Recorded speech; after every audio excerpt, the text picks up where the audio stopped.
Some Phoenix teachers are providing an inspirational story about the power of education and the difference that they can make in young students' lives. Their quest, so unique that it caught the attention of the Obama administration and is now the subject of a new film. This week's Filmmaker Spotlight is Mitchell 20's co-director Randy Murray.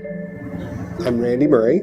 I own Randy Murray Productions and was co-director with Andrew James Benson on the film, the documentary, Mitchell 20. I think right now there is a move to eradicate public education. And I think that move has momentum because it's so easy to point the finger and to say, not there. They're not doing it there because their kids can't do it. Their kids speak another language. There's an assumption that all Hispanics are less capable. There is an assumption the majority of Hispanics are illegal. There is an assumption the majority of our students are illegal. That's what the world thinks.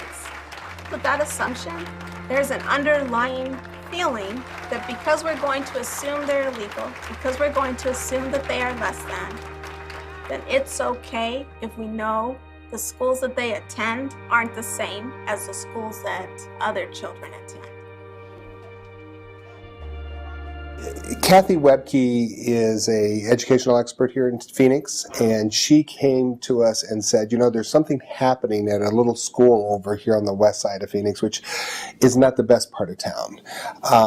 And you should check it out. And what it was 20 of 29 teachers in a whole school decided to improve the quality of their craft. They decided to go for something called National Board Certification.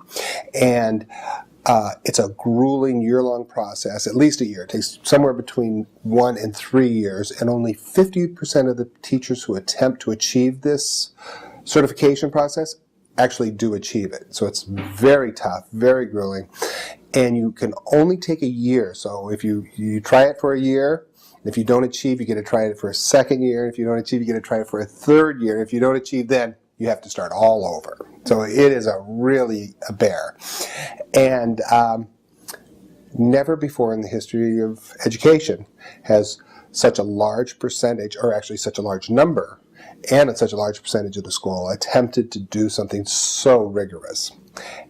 And so I immediately said, yeah, let's go. And so we started documenting it, and it was a little over 3 years ago, and we followed them for 2 years, a little over 2 years, and what we thought was going to be a documentary about teachers trying to do something wonderful turned out to be this great rocky kind of story where these teachers are trying to do something impossible, and they get knocked down and they get up, and they get knocked down and they get up, and it just became this great dialogue on education in America.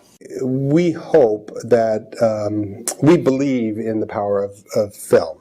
You know, that a small movie like ours could actually start a big conversation, you know, and we believe that there was a great opportunity missed if you saw Waiting for Superman. That conversation is based on not a complete story, and it was frustrating, and so we're really gratified that a lot of people are comparing our movie or putting our movie up to the other side of Waiting for Superman.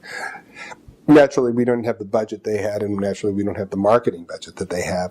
But we believe that if our film has grassroots support, it will change the conversation about education, and it will cause us to stop all this focusing on test scores and this above the line sort of, that's our industry, not theirs, but above the line sort of ideas of let's do this, or let's privatize, or let's go charter school or do that, and bring it down to where the actual learning takes place, and make it a discussion about the relationship between a teacher and a child, and make it a discussion about causing learning.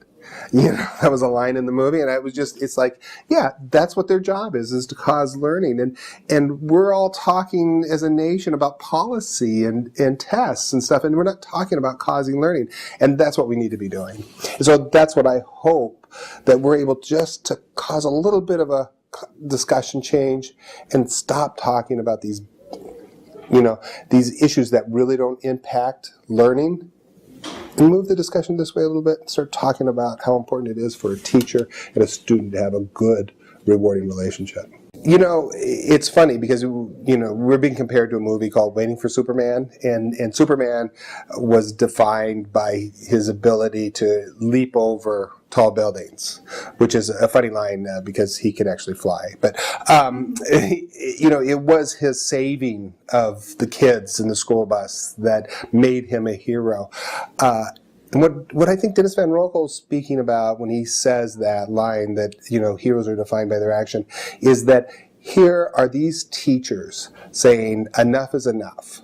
We don't care what's going on around us. We're going to save these kids in our midst, these kids in our care, these kids right here, right now. We're not going to talk about the future. We're not going to talk about policy. We're going to talk about these kids, and they did it. And they did it right there, and it's awesome.